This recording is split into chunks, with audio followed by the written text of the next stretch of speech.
Benarkah Nikita Mirzani memeras miliaran rupiah? Atau justru ada cerita lain yang belum kita ketahui? Apa sebenarnya bukti yang dimiliki Reza Gladys hingga membuat kasus ini masuk meja hijau? Dan, apakah ini murni persoalan hukum? Atau ada dendam dan persaingan yang memanas di balik layar? Bagaimana suasana ketika keduanya bertemu tatap muka di hadapan hakim? Assalamualaikum warahmatullahi wabarakatuh. Salam sejahtera bagi kita semua. Om Swastiastu, Namo Buddhaya, salam kebajikan. Terima kasih karena telah menjadi bagian dari cerita kami. Setiap like, komentar, dan subscribe dari kalian adalah semangat besar bagi kami untuk terus berkarya. Yuk, tonton channel YouTube kami untuk konten-konten menarik dan informatif setiap harinya.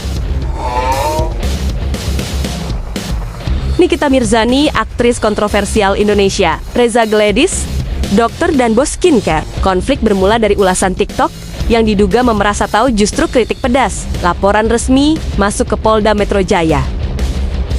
Pada Maret tahun 2025, Nikita dan asistennya ditetapkan tersangka dan ditahan 20 hari. Hari-hari awal penuh ketegangan dan pengamanan ketat.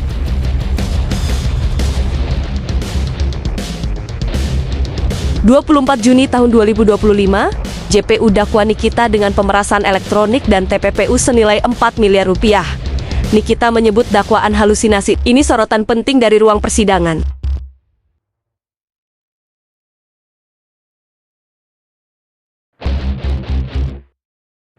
Pada 1 Juli, kuasa hukum mengajukan eksepsi. Pada 17 Juli, hakim menolak sidang diteruskan. Momentum krusial untuk membalikkan keadaan.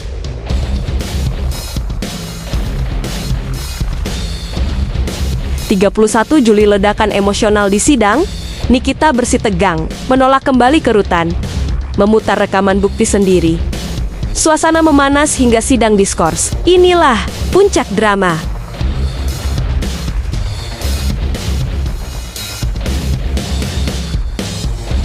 Pasal mana yang disangkakan?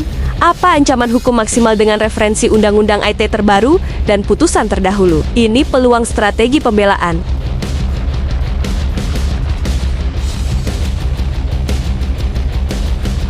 Publik terbagi, sebagian mendukung Nikita, sebagian kritis. Hashtag Bela Nikita dan hukum adil ramai diperbincangkan.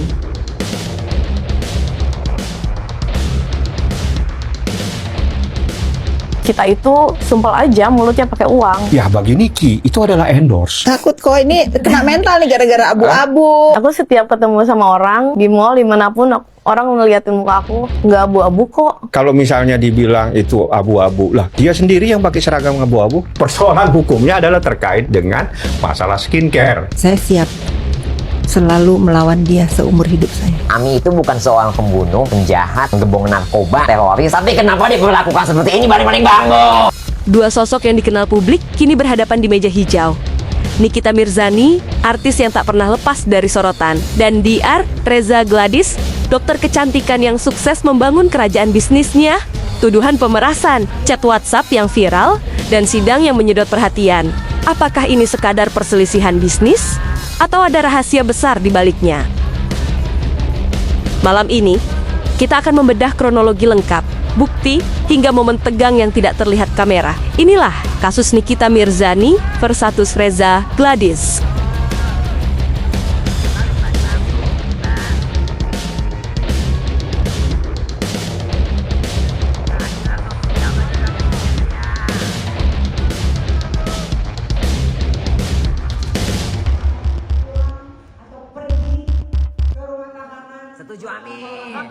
Nikita Mirzani Mawardi, lahir 17 Maret tahun 1986, Jakarta. Keluarga, ayah berdarah Arab, ibu berdarah Minang. Perpaduan ini memberi wajah eksotis yang kemudian jadi ciri khasnya.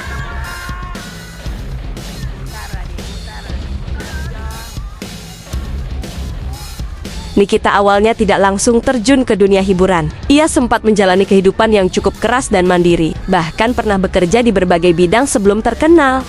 Karier publiknya mulai mencuat tahun 2010 saat ia ikut acara Take Me Out Indonesia. Kepribadian yang seplas-seplos dan percaya diri langsung membuatnya mencuri perhatian penonton. Dari situ, ia mulai ditawari pekerjaan sebagai model untuk majalah dan produk komersial. Ia sering jadi model, untuk event hiburan, pemotretan fashion, dan brand lifestyle.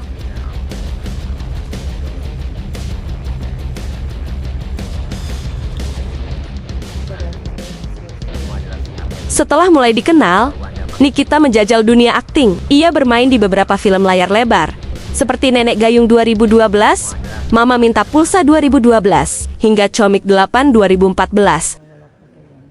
Tuh, ditinggalin sama hakimnya guys, sama JPO-nya. Di film-film awalnya, ia sering mendapat peran yang menggambarkan karakter seksi dan percaya diri. Karena itu sudah melekat dari image modelingnya. Ada yang mutusin istri kayaknya.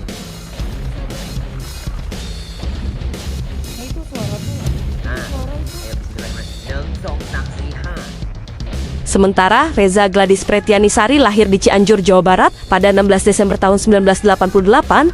Ia menyelesaikan pendidikan kedokteran di Universitas Jenderal Ahmad Yani Unjani pada 2011 untuk memperdalam kemampuan di bidang estetika medis. Pada 2017, ia mengikuti pendidikan di American Academy of Aesthetic Medicine dan lulus dengan gelar diploma AAAM pada 2019.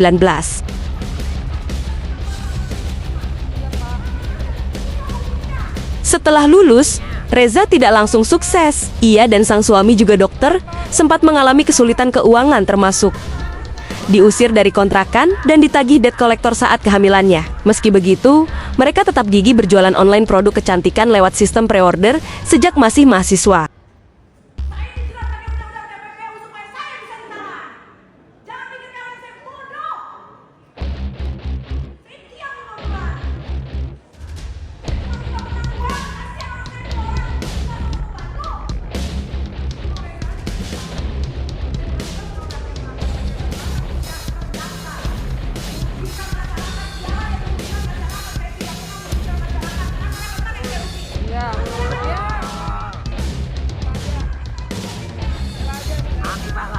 Pada tahun 2014 sampai 2015, Reza dan suaminya mendirikan klinik kecantikan Glavitsia Medica di Cianjur dengan modal awal sekitar 60 juta rupiah. Klinik ini berkembang pesat dari 2 bed dan 1 alat laser, kini menjadi jaringan dengan 6 cabang di kota besar Indonesia. Ya Allah, segitunya. Selain klinik, Reza juga mendirikan Glavitsia Aesthetic Institute, lembaga pelatihan kecantikan, serta meluncurkan produk skincare seperti Glavitsia Glow, Dermagloss, dan produk pelangsing Glavitsia Slim. Ia juga dikenal sebagai selebgram atau influencer dengan jutaan follower. Efektif mempromosikan klinik dan produknya melalui konten gaya hidup dan kisah perjuangan pribadi. Kedekatannya dengan kalangan selebritas semakin kentara karena ia merupakan sepupu. Melalui pernikahan, penyanyi dangdut Siti Badriah, gaya hidup mewah, dan branding dirinya sebagai dokter kecantikan yang sukses juga menarik perhatian publik dan artis lain.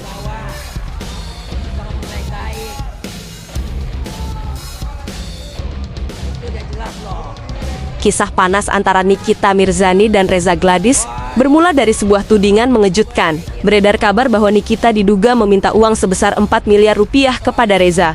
Angka fantastis ini langsung membuat publik heboh. Apalagi kedua nama ini sudah sama-sama dikenal punya karakter kuat.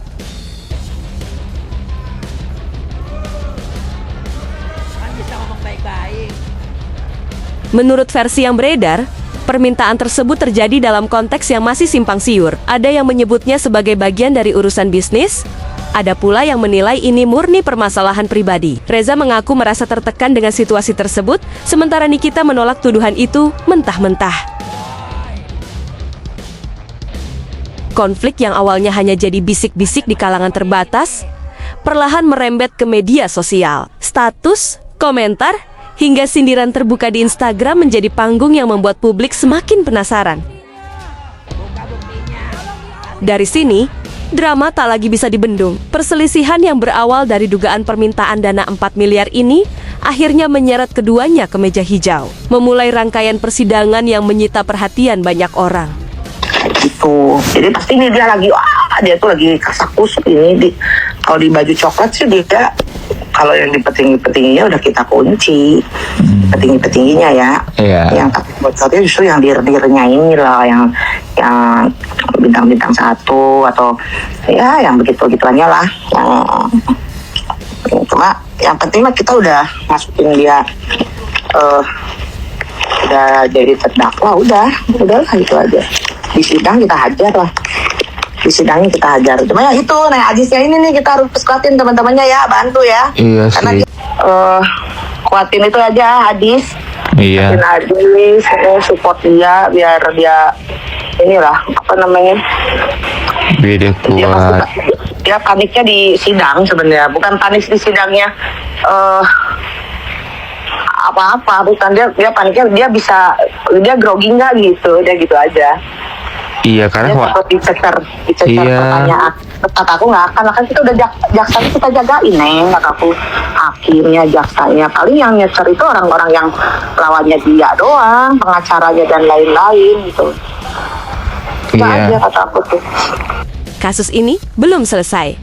Setiap sidang membuka babak baru dan publik menanti akhir ceritanya. Apakah kebenaran akan terungkap atau tetap menjadi misteri? Kita tunggu bersama kelanjutan dramanya di persidangan berikutnya. Terima kasih sudah menonton. Jangan lupa like, share, dan subscribe supaya kamu nggak ketinggalan update terbaru dari kasus ini. Sampai jumpa di video selanjutnya.